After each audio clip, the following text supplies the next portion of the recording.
1946년 폭격으로 붕괴된 도쿄의 니혼바시 백화점 구석에 한 라디오 수리점이 생겼습니다.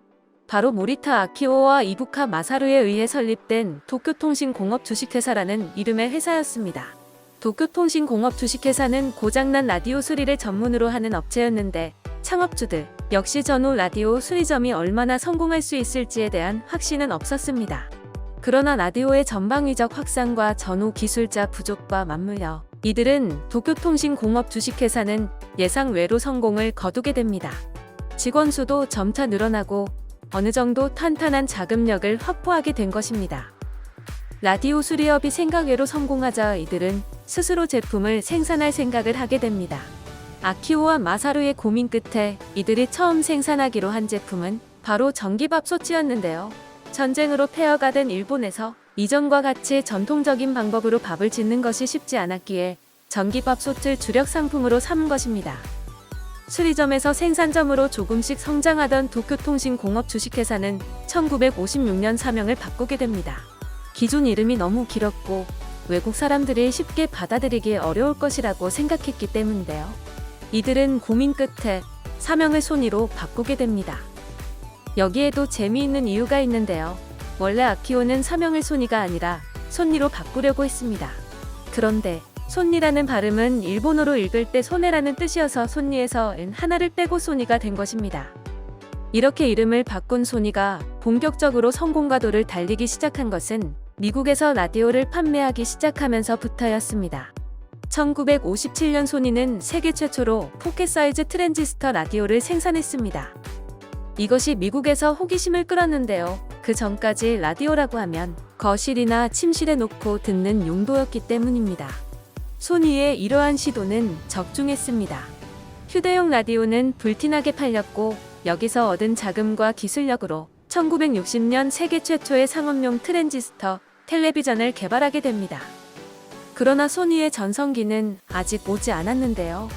소니는 1979년 세계적 히트를 몰고 온 워크맨을 발표합니다. 워크맨은 세계 최초의 카세트 테이프 플레이어입니다. 사실 지금은 카세트 테이프 자체를 사용하지 않지만 이때만 해도 카세트 테이프는 소리를 녹음하는 획기적인 방법이었습니다. 그 전까지 유명 가수들의 음악을 녹음하고 들을 수 있는 수단은 거대한 LP판을 사용하는 것이었기 때문입니다.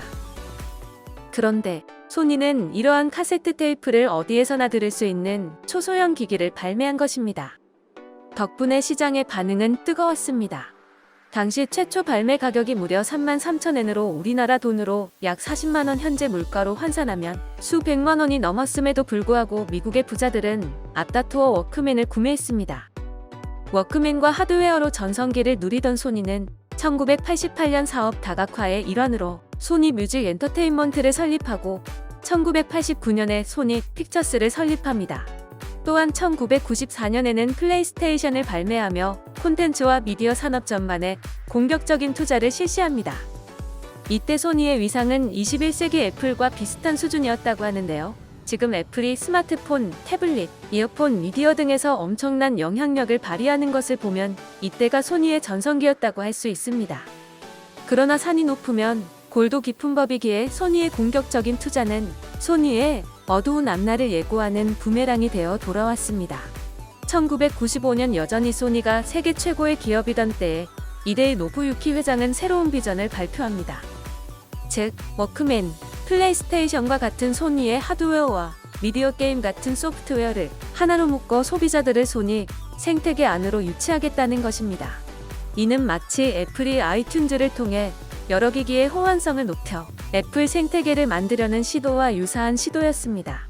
그런데 왜 애플은 성공하고 소니는 실패했던 걸까요? 첫 번째 이유는 소니가 지나치게 독자 규격을 강조했다는 점입니다. 예컨대 소니 게임기는 소니 TV와만 연결이 가능한 것이었습니다. 당시 소니는 자신감이 있었기에 결국 사람들은 소니 게임을 하기 위해 최고 기술을 지닌 소니 TV를 구입할 것이라고 생각했던 것이지요. 그러나 이것이 자신감이 아니라 자만심이라는 것은 얼마 지나지 않아 분명해졌습니다. 소니 사용자들은 소니 특유의 폐쇄성에 불편해했고 보다 호환성이 높은 기기로 갈아탔던 것입니다. 여기서 소니가 위기를 겪은 두 번째 이유가 있습니다. 삼성전자와 LG전자는 소니보다 저렴한 가격과 탄탄한 퀄리티로 틈새 시장을 공략했습니다. 심지어 가격뿐 아니라 상품의 질에 있어서도 서서히 한국 기업들에게 따라잡힌 것입니다. 특히 내수 규모가 엄청난 인도 시장에서의 패배는 뼈아팠습니다.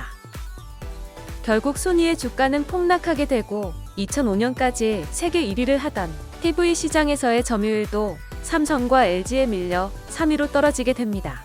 마침내 2013년에는 북미 시장에서의 TV 점유율에서도 1위 자리를 삼성에 내주게 됩니다.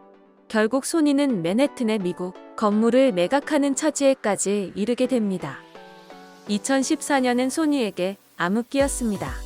주가 폭락에 이어 워크맨의 분사, 플레이스테이션의 닌텐도의 패배, 그리고 유일하게 주도권을 잡고 있던 미러리스 카메라 시장은 시장 자체가 스마트폰에 밀려 크게 줄어들고 맙니다.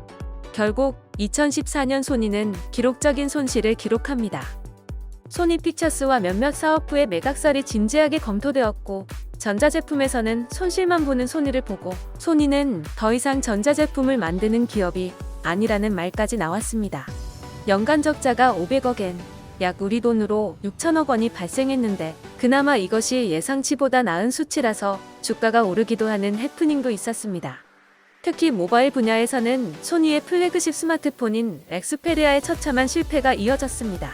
일본의 다른 기업인 파나소닉과 샤프와 마찬가지로 이때까지만 해도 소니는 끝이라는 말까지 나왔습니다. 실제로 파나소닉과 샤프는 지금까지도 전혀 희망의 기미가 없어 젊은 층에서는 파나소닉과 샤프를 모르는 사람들도 많은 것이 현실. 그래도 부자는 망해도 3대는 간다고 했던가요? 소니는 다시금 저력을 보여주고 있습니다.